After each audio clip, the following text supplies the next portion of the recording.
Selamat siang adik-adik sekalian. Apa kabar kalian hari ini? Semoga keadaan kalian dalam keadaan sehat ya. Ibu senang bisa berada di ruangan ini, bisa berkumpul dan bisa melakukan suatu kegiatan yang bermanfaat bagi kita semua. Oke. Sebelum kita bahas ke materinya atau ke topiknya itu, Ibu akan memperkenalkan nama Ibu dulu. Seperti pepatah mengatakan, tak kenal maka tak sayang. Nah, untuk itu, Ibu akan memperkenalkan nama Ibu dulu. Semoga dengan perkenalan nama Ibu nanti, kita bisa saling mengasihi, saling menghargai, dan saling mengenal satu sama lain. Oke? Perkenalkan, nama Ibu Isidora Mimo. Ibu biasa dipanggil Lani. Nah, Ibu berasal dari Flores, NTT. Nah, sekarang Ibu lagi berkuliah di Universitas Indraprasta di Jakarta Selatan. Nah, di sini Ibu berada di ruangan ini itu melakukan PPL, tugas dari kampus untuk memenuhi tugas akhir dari Ibu. Nah, di sini kita akan membahas suatu layanan. Layanan itu layanan BK. Nah, sebelum masuk ke layanan nanti, Ibu akan memimpin doa dulu ya. Sekarang kita berdoa dulu menurut agama dan kepercayaan kita masing-masing. Berdoa mulai. Berdoa selesai. Oke? Sekarang kita akan memasuk suatu layanan dalam BK, yaitu layanan yang Ibu gunakan pada hari ini adalah layanan informasi. Nah, adik-adik sekalian, apakah kalian pernah dengar layanan informasi di dalam BK? Nah, layanan informasi adalah suatu layanan yang diberikan kepada individu yang diinformasikan untuk individu tersebut agar individu lebih mudah dalam membuat keputusan atau mengambil suatu perencanaan yang akan dibuat atau dirancang dari individu tersebut. Nah, ada juga tujuan dari layanan informasi. Apakah di antara adik-adik sekalian ada yang mengetahui apa itu tujuan dari layanan informasi?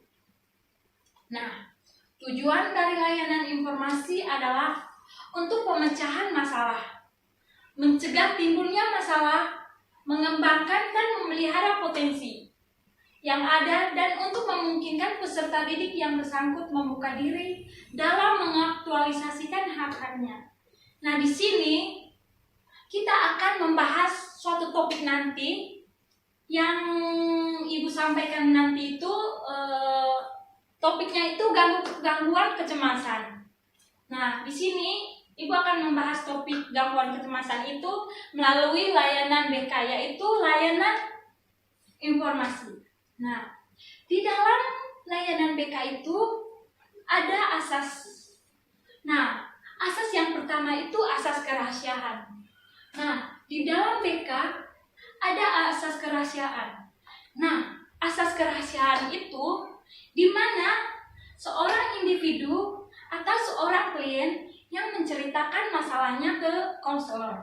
Nah, di sini konselor sudah berjanji untuk merahasiakan atau menutup masalah apa saja yang diceritakan oleh individu.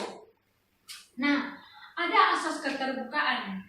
Nah, di sini asas keterbukaan itu di sini klien atau individu yang sedang menceritakan atau ingin menyelesaikan masalahnya itu, dia akan menceritakan atau membagi masalahnya itu kepada klien dengan melakukan konseling.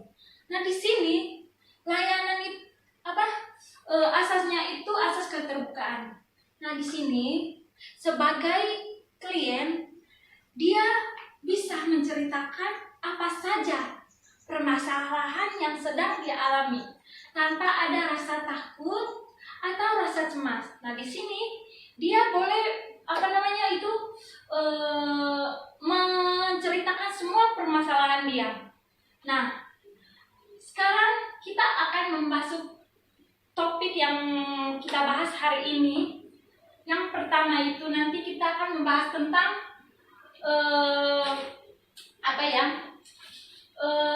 gangguan kecemasan. Nah, buat adik-adik sekalian, apakah ada yang ingin kalian tanyakan terkait dengan layanan informasi yang Ibu berikan? Nah, sekarang kita akan membahas atau masuk ke dalam topik yang kita bahas hari ini, yaitu gangguan kecemasan. Nah, apa itu kecemasan? Di dalam kecemasan pada dasarnya merupakan hal yang wajar yang pernah dialami oleh setiap manusia. Nah, kecemasan sudah dianggap sebagai bagian dari kehidupan sehari-hari. Kecemasan adalah suatu perasaan yang sifatnya umum, di mana seorang merasa ketakutan atau kehilangan kepercayaan diri yang tidak jelas asal maupun wujudnya. Menurut Sutarjo Wirahmihardja, kecemasan adalah suatu yang menimpa hampir setiap orang pada waktu tertentu dalam kehidupannya. Kecemasan merupakan reaksi normal terhadap situasi yang sangat menekan kehidupan seseorang. Nah, di sini kecemasan merupakan seperti seseorang yang sedang mengalami suatu masalah. Nah, di sini orang tersebut selalu memikirkan masalahnya itu. Dia merasa cemas dan merasa takut terhadap masalah yang sedang dia hadapi. Nah, masalah kecemasannya di sini, masalahnya itu sampai seseorang tersebut tidak bisa tidur karena memikirkan masalah yang sedang dia hadapi. Nah, di sini seorang yang mengalami masalah atau gangguan kecemasan itu adalah orang tersebut tidak mempunyai kepercayaan terhadap dirinya sendiri, sehingga dia merasa cemas terhadap suatu masalah yang sedang menimpa dirinya. Slide kedua yaitu gejala-gejala kecemasan. Nah, gejala-gejala kecemasan itu yang pertama adalah jari tangan dingin. Nah, di dalam kecemasan itu gejalanya yang pertama itu jari tangan dingin. Nah, orang yang mengalami kecemasan, jari tangannya akan dingin, basah, karena dia memikirkan masalahnya itu sangat berlebihan sehingga tangannya merasa dingin sampai keringat. Bisa jadi tangannya itu basah, kalau dipegang dia merasa ketakutan dan gemetar. Nah, gejala yang kedua, detak jantung makin cepat. Nah, gejala orang yang mengalami gangguan kecemasan yang kedua itu detak jantungnya sangat cepat. Nah, orang yang mengalami gangguan kecemasan, detak jantungnya dia itu tidak beraturan. Detak jantungnya itu terlalu cepat karena dia selalu memikirkan hal-hal negatif yang ada pada dirinya. Sampai-sampai dia tidak bisa mengontrolkan keadaan atau kondisi dirinya. Sehingga detak jantungnya semakin cepat karena dia selalu memikirkan permasalahan yang sedang dihadapinya. Yang kedua itu berkeringat dingin. Nah, orang yang mengalami gangguan kecemasan itu berkeringat dingin. Nah, orang yang berkeringat dingin itu meskipun dia pada siang hari udaranya sangat panas, tetapi dia merasa badannya sangat dingin. Padahal udara di luar sangat panas, tapi dia tetap merasa kalau badannya sangat dingin. Itulah tak gejala-gejala orang yang memiliki gangguan kecemasan. Yang kedua, yang berikutnya adalah kepala pusing. Nah, di sini pasti adik-adik sekalian pernah mengalami kecemasan. Nah, tanda atau gejala dari kecemasan itu kepala pusing. Nah, di sini orang yang mengalami gangguan kecemasan, kepalanya sangat pusing. Kepalanya sangat pusing dan susah untuk tidur. Nah, di sini orang yang memiliki kecemasan itu denyut di dalam kepalanya itu sangat kepalanya serasa terbelah. Itu karena dia terlalu banyak memikirkan masalah-masalah yang sedang dia hadapi. Terus yang berikutnya itu nafsu makan akan berkurang. Nah, di sini juga orang yang memiliki kecemasan yang berlebihan, nafsu makannya berkurang. Nah, di sini dia tidak pernah mengkonsumsi makanan yang bergizi. Nah, karena di sini orang yang memiliki kecemasan itu nafsu makannya sangat berkurang. Dia kalau melihat makan karena terlalu banyak pikiran, sehingga kalau dia melihat makan nafsu makannya itu tidak ada.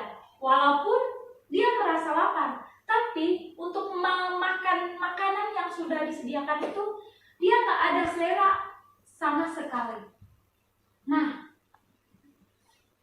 susah tidur. Nah, di sini juga gejala dari kecemasan itu susah tidur. Nah, di sini orang yang memiliki gangguan kecemasan itu susah tidur. Setiap malam sebelum dia tidur, dia pasti memikirkan masalah yang sedang dihadapinya. Sampai-sampai dia terbawa ke dalam mimpi. Nah, sebelum tidur, orang yang memiliki gangguan kecemasan itu dia tidak bisa langsung tidur. Dia memikirkan masalah yang menimpannya. Dia bingung dan bagaimana cara mengatasinya. Sehingga sebelum individu tersebut tidur, dia tidak langsung tidur. Dia masih memikirkan masalah yang selalu terbayang-bayang atau terlintas di dalam pikirannya. Terus yang terakhir itu dada sesak. Nah, di sini juga orang yang memiliki gangguan kecemasan dadanya sesak. Di sini dia sering mengeluarkan dadanya itu susah untuk bernafas karena begitu banyak beban yang dia sembunyikan dalam dirinya, sehingga dia susah untuk bernafas. Nah, berikutnya itu adik-adik, apakah adik-adik ada yang pernah mengalami gangguan kecemasan? Nah, karena di dalam, apalagi kita yang sekarang kan kita mau masuk uni. Nah, di sini pasti adik-adik sekalian merasa cemas karena sebentar lagi akan menghadapi UN. Nah, di sini adik-adik sekalian pasti akan sulit untuk tidur, nafsunya makannya berkurang karena terlalu memikirkan ujian yang akan datang. Nah, ada 3 jenis gejala kecemasan. Yang pertama itu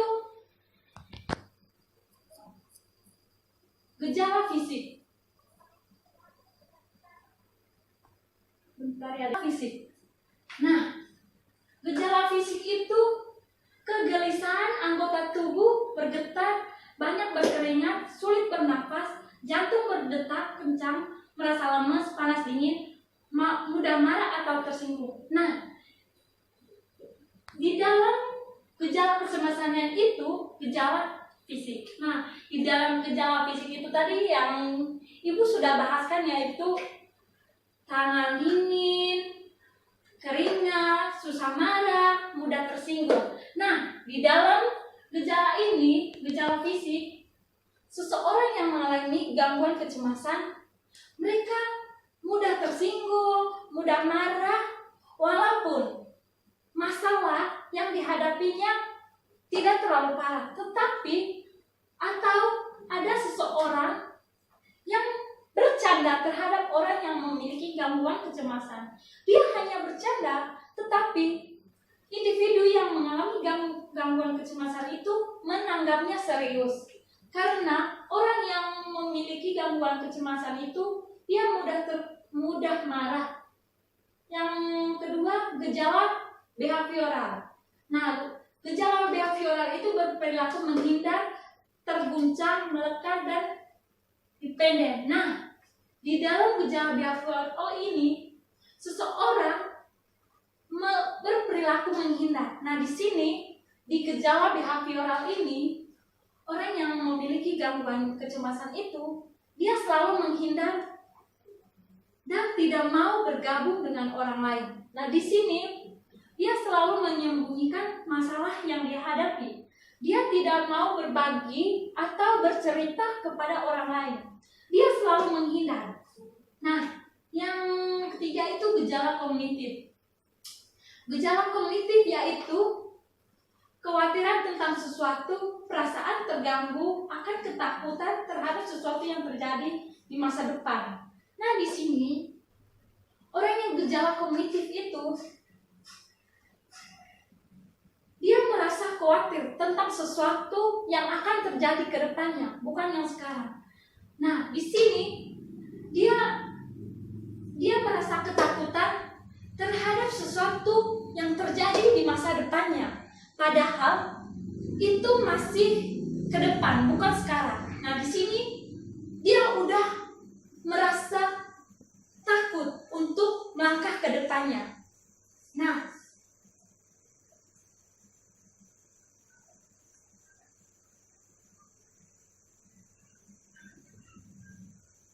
Nah, di sini adik-adik sekalian, apakah sudah mengerti atau ada yang belum pahami? Nah, jika kalian ingin bertanya, nanti setelah Ibu membahas semua slide-slide yang Ibu paparkan. Nah, yang slide keempat, faktor-faktor penyebab kecemasan. Nah, kecemasan seringkali berkembang selama jangka waktu dan sebagian besar tergantung pada seluruh pengalaman hidup seseorang. Nah, peristiwa-peristiwa atau situasi khusus dapat mempercepat munculnya serangan kecemasan. Nah, di sini masalah kecemasan tergantung pengalaman hidup seseorang. Nah, contohnya, jika seseorang mendapat tugas dari guru. Nah, contohnya dia disuruh berpidato di depan kelas. Nah, di sini dia pas sampai di rumah, dia selalu memikirkan. Dia merasa cemas, merasa takut, tidak percaya diri untuk tampil di depan umum. Nah, ada faktor-faktor kecemasan. Yang pertama itu faktor lingkungan. Nah, di dalam lingkungan atau sekitar tempat tinggal mempengaruhi cara berpikir tentang diri sendiri maupun orang lain. Hal ini disebabkan karena adanya pengalaman yang tidak menyenangkan pada individu dengan keluarga, sahabat, atau dengan rekan kerja, sehingga individu tersebut merasa tidak aman terhadap lingkungannya. Nah, di sini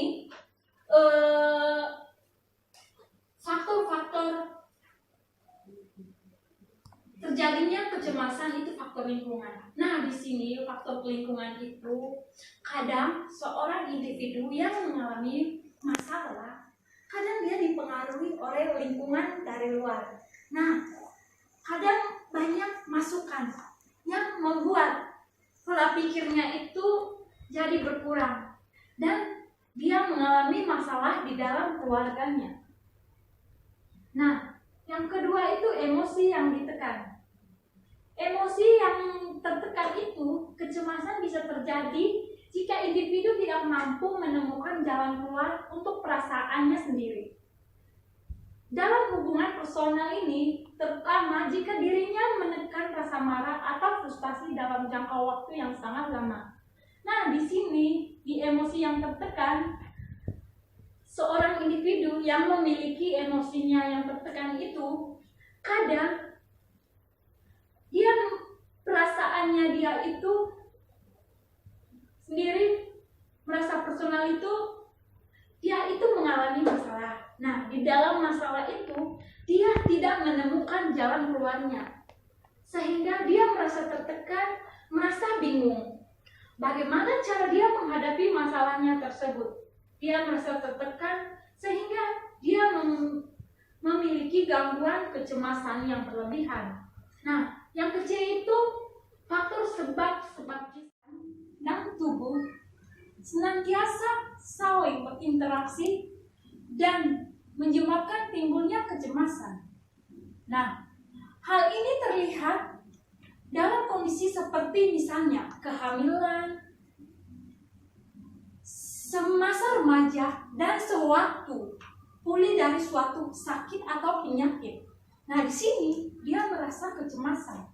Nah, berikutnya jenis-jenis kecemasan. Jenis-jenis kecemasan yang pertama itu kecemasan rasional. Nah, kecemasan rasional merupakan suatu ketakutan akibat adanya objek yang memang mengancam. Misalnya, ketika menunggu hasil ujian, ketakutan ini dianggap sebagai suatu unsur pokok normal dan mekanisme. Nah, di sini seorang siswa merasa cemas. Nah, cemas rasional itu seperti seorang siswa yang menunggu hasil akhir dari ujian. Nah, yang kedua, kecemasan irasional. Nah, yang berarti bahwa mereka mengalami emosi ini di bawah keadaan spesifik, seperti biasanya tidak dipandang mengancam. Terus, kecemasan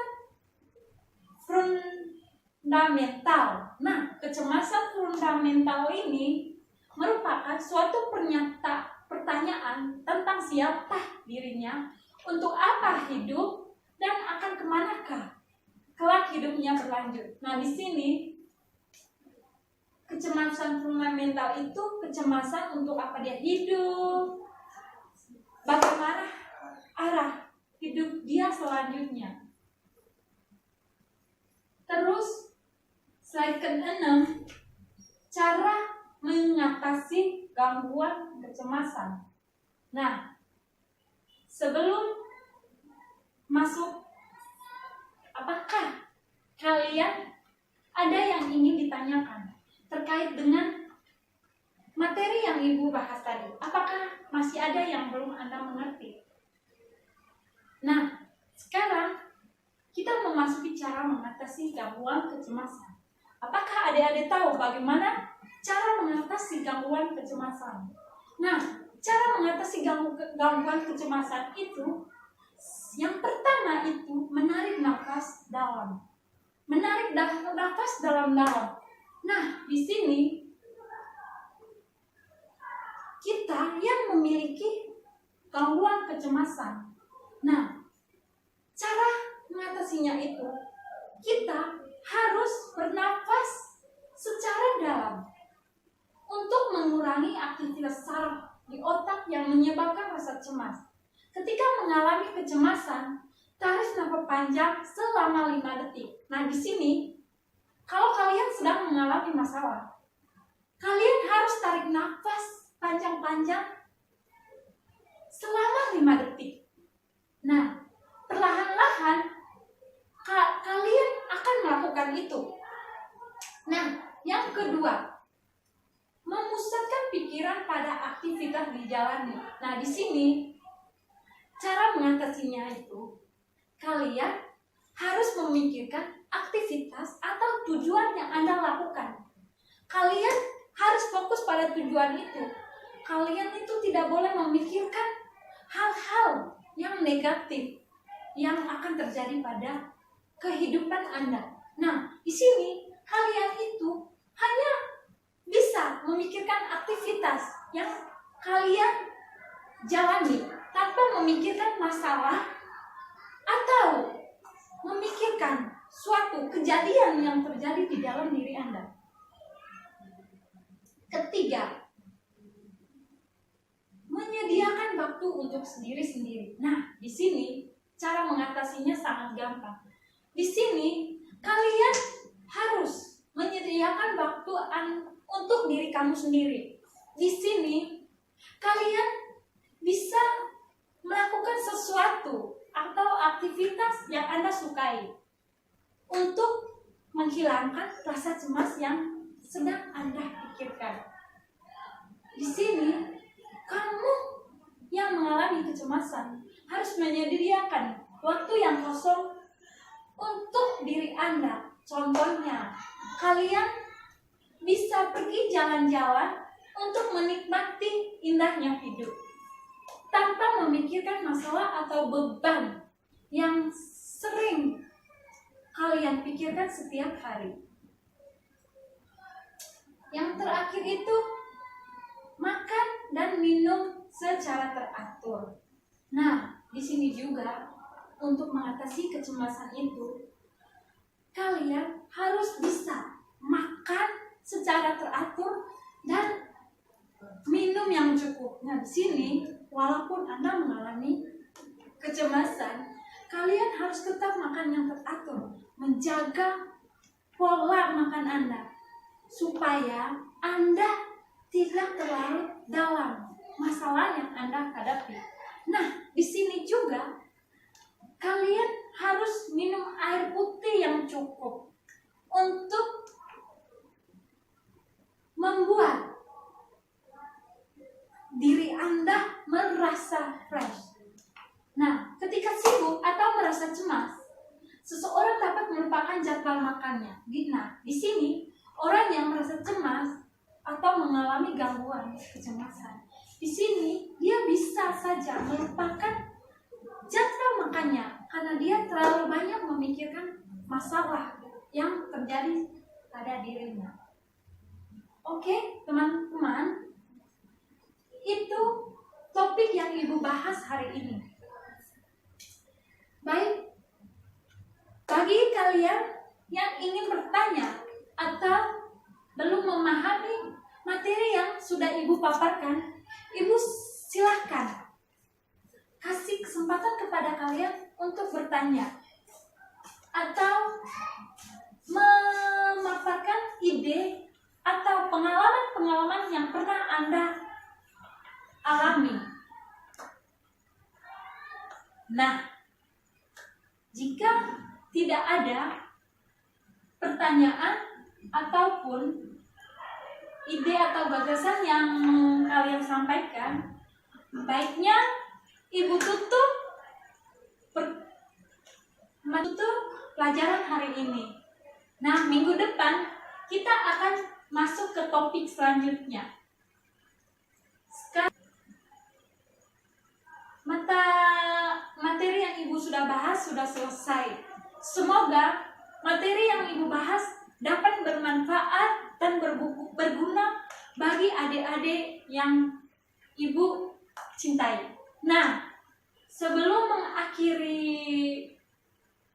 kegiatan hari ini, jika ada kata-kata Ibu yang tidak berkenan di hati adik-adik sekalian, Ibu mengucapkan mohon maaf.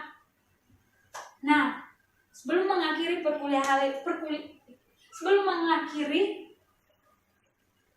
kegiatan hari ini, marilah kita tutup dengan doa. Berdoa dengan agama dan kepercayaan masing-masing.